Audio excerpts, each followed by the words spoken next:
A'udzu billahi minasyaitonir rajim. Bismillahirrahmanirrahim. Qala mu'allif rahimahullahu ta'ala fi hadzal kitab.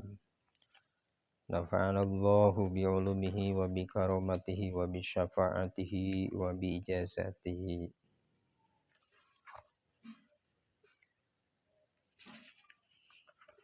Puji sinarang syukur urang sanggakeun ka zat Allah Rabbul Ghafur.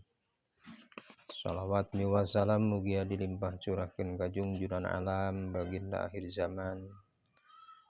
Sanes habibana wa nabiyanal karim Kangjeng Nabi Agung besar Muhammad sallallahu alaihi wa alihi wasallam, patut ka para keluargina, para sahabatna, para tabi'in wa atba'ut tabi'in. Turdugi ka urang sadayana anu turut tumutkeun ajaran mantena, anu mana mudah-mudahan urang sadayana kin jaga di yaumil akhir sehingga ngingkeun syafaatul uzma ti mantena, amin ya Allah ya rabbal alamin. Alhamdulillah wa syukru ala ni'amillah, kalayan irodahna Allah oge kalayan inayahna Allah. Allah parantos ngeresakeun ka urang sadayana maparin sehat jasmaniah oge sehat ruhaniah. Jasmani sehat dipaparin ku Allah ka urang, tanda buktosna urang tiasa barang tuang anu dituang raos karaosna.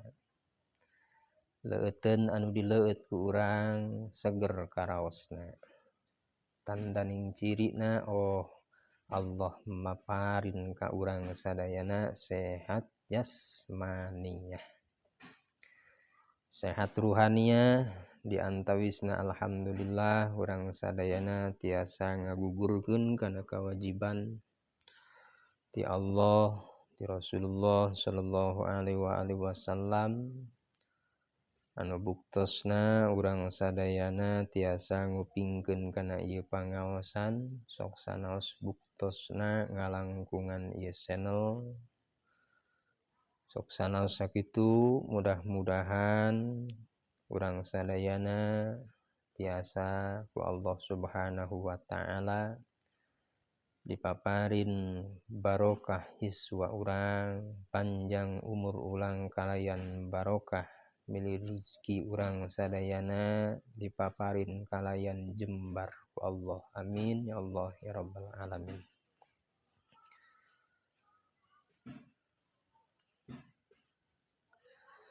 Alhamdulillah dina ieu saah tarusan bini ngaguar saalit perkawis masalah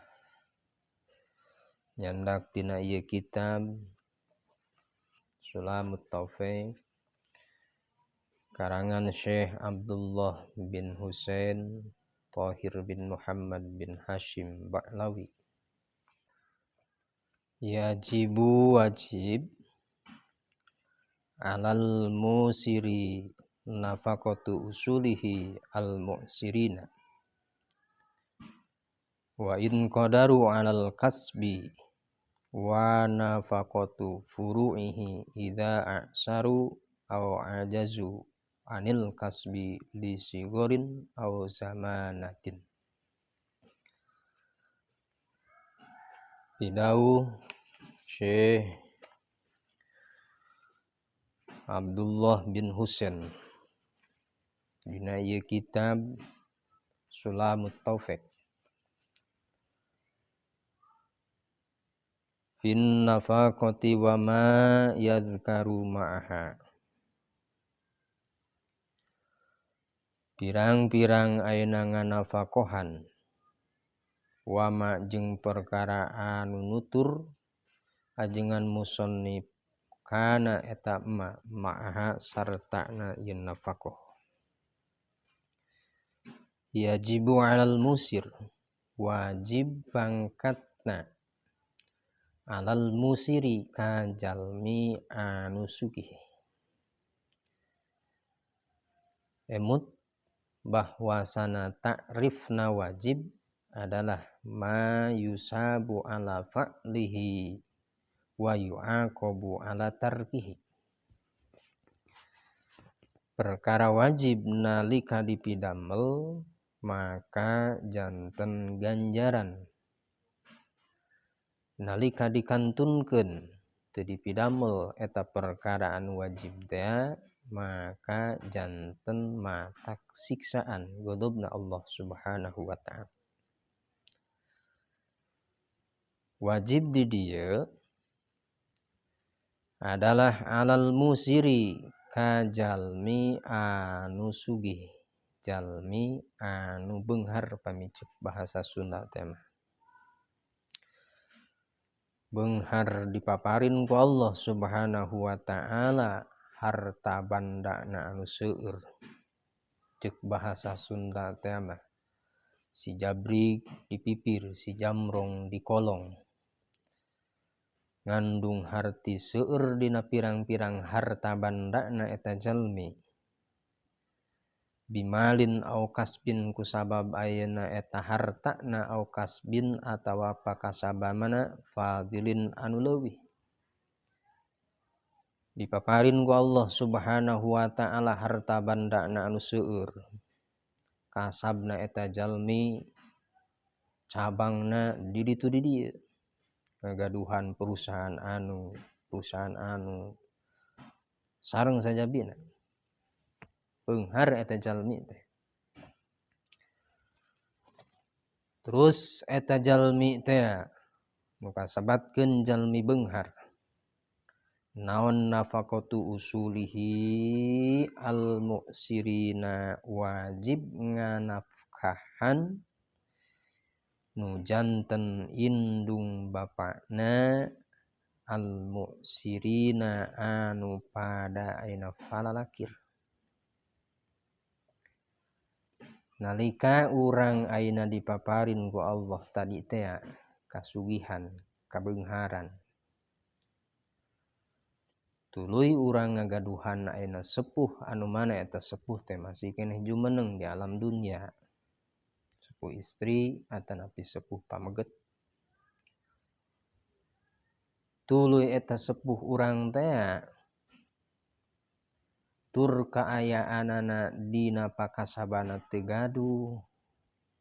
Harta bandana nya kitu keneh teu patos gaduh. Biasa-biasa. Maka wajib pangkatna pikeun ayeuna nu janten murang kalihna sok sanaos ayeuna ngagaduhan ayeuna urang murang kalih. Urang ngagaduhan bojo. Maka wajib pikeun diri urang pribadi nganafkahan masihan kanu janten ibu rama urang. Pasihan ku urang. Unggal dinten pasihan mah Pak tah ieu beasna, mah Pak tah ieu angyana, mah Pak tah ieu kangge rencang tuangna. Wajib dah ku urang dipasihan sapertos kitu.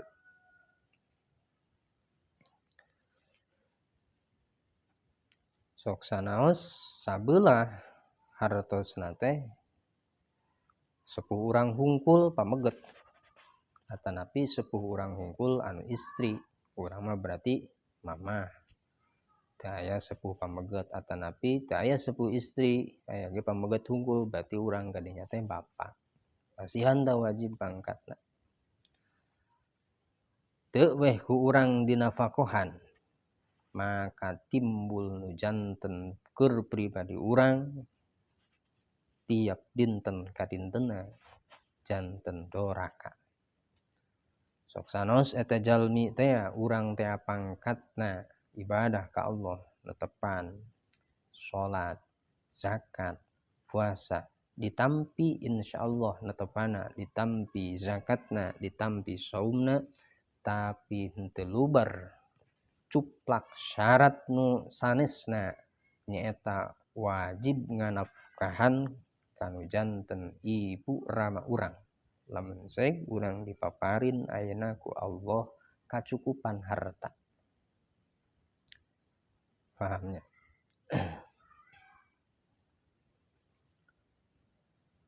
Wa in qadaru 'alal kasbi sok sanaos nu janten sepuh urang teh kawasa kana kasab, tiasaeun kasab mah. Damel anu icalan anu kasab anu kawasa hartosna mencukupi tina kahidupan sehari-hari. Sok sanaos pangkatna kaayaan sepuh urang sapertos kitu urang dipaparin ku Allah Subhanahu wa taala kabeungharan, maka tetep ayeuna teu lubar kewajiban, tetep eta hukum urang wajib masihan wajib nganafkahan kanu janten ibu rama urang. Ya Allah. Kumaha pamitos teu aya sepuh? Benten deui pamitos teu aya mah, ieu mah pami aya. Ngan lamun masih keneh urang diri pribadi nu janten murang kalihna nyaah kanu janten sepuh urang. Ibu urang tos teu aya, rama urang tos teu aya. Lamun saek ayeuna nyaah kanu janten sepuh urang, darintos pupus mah ayeuna teu tiasa dipasihan ena katuangan secara zahir, pasihan sangu teu tiasa, pasihan cai teu tiasa. Tapi butuhna sepuh naon nyaeta doa nati murang kalih atanapi ngadoakeunana eta murang kalih kanu janten sepuhna. Doakeun ku urang. Contona sapertos kieu, sok sanaos ayeuna saayat dina Fatihah. Ceuk Sunda teh mah Gusti ieu abdi ngaoskeun kana surah Al-Fatihah. Mugi Gusti ganjaranana sing dudugikeun kanu janten ibu sareng rama abdi. Al-Fatihah. Bismillahirrahmanirrahim. Alhamdulillahirabbil alamin arrahmanirrahim maliki yaumiddin. Dikarengsena. Maka sok sanaos sapertos kitu eta jalmi insyaallah eta ganjaranana didugikeun kanu janten ibu sinareng ramana. Bungaheun atuh tangtos bungaheun. Ya Allah. Atanapi urang misalkeun ayeuna sodaqoh teu aya ibu rama urang teh. Ngan hayang nepi eta ganjaran kanu janten ibu rama urang, insyaallah tepi kalah kumaha oge. Contona urang ngagaduhan katuangan sakepeul sodaqohkeun ka fakir miskin. Kanu meriogikeun sodaqoh niatan dina manah anu ikhlas. Saparantosna niat dina manah anu ikhlas, teras eta jalmi teu ngaretegkeun deui anu sanesna. Mugi Gusti abdi ieu seja sodaqoh ganjaranana sing didugikeun kanu janten sepuh abdi ibu sinareng rama abdi. Maka insyaallah eta ganjaranana bakal dugi sodaqoh. Ya Allah. Kumaha pikeun urang ayeuna sodaqohna anu sodaqoh eta teh katuangan atanapi leuteun jeung sajabana kabagian teu ganjaran atuh tangtos kabagian urang ganjaranana. Urang kabagian ganjaranana, ibu rama urang ge sami kabagian ganjaranana. Hartosna teu pelit. Pamiseg urang nyaah kanu janten ibu sareng rama urang. Ah teu nyaah, entong atuh teu nyaah mah. Ngan kacida awonna nalika ayeuna jalmi murang kalih teu nyaah kanu janten ibu sareng ramana. Kacida awon. Ya Allah Rabbana Karim. Deui wajib dah kanafkahan pikeun jalmi anu mu'sir pangkatna dipaparin ku Allah Subhanahu wa taala kabeungharan beh dina kacukupan dina harta bandana sok sanaos ngagaduhan ayeuna urang murang kalih ngagaduhan urang teh bojo maka tetep urang wajib nganafkahan kanu janten ibu ramana.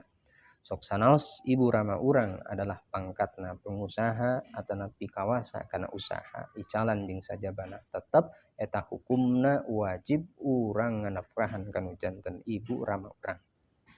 Ya Allah. Wa nafaqatu furu'ihi sareng wajib nganafkahan ka pirang-pirang ayeuna murang kalih urang. Idza saru aw ajazu anil kasbi li sugorin aw zamanatin. Mudah-mudahan aya manfaat tur barokahna bikin urang sadayana sok sanaos alit, mudah-mudahan sakali deui aya timbul kabarokahan tina ieu ngalangkungan pangaosan atuhnya kitu keneh dina i'robanana, dina mu'rabna, sareng sajabina luguhna, kami teh mah seueur lafadzna mugi tiasa ngalereskeun. Ba'da tamul panginten eta mah jorojoyna tina kabodohan pribados. Leresna anugerah ti Allah Subhanahu wa taala. Dalam arti urang sadayana lamun masih keneh aya sepuh urang sok urang timbulkeun rasa kanyaah urang kanu janten sepuh urang. Kemah tos teu aya mah bakal hanyakal kalakumaha ge.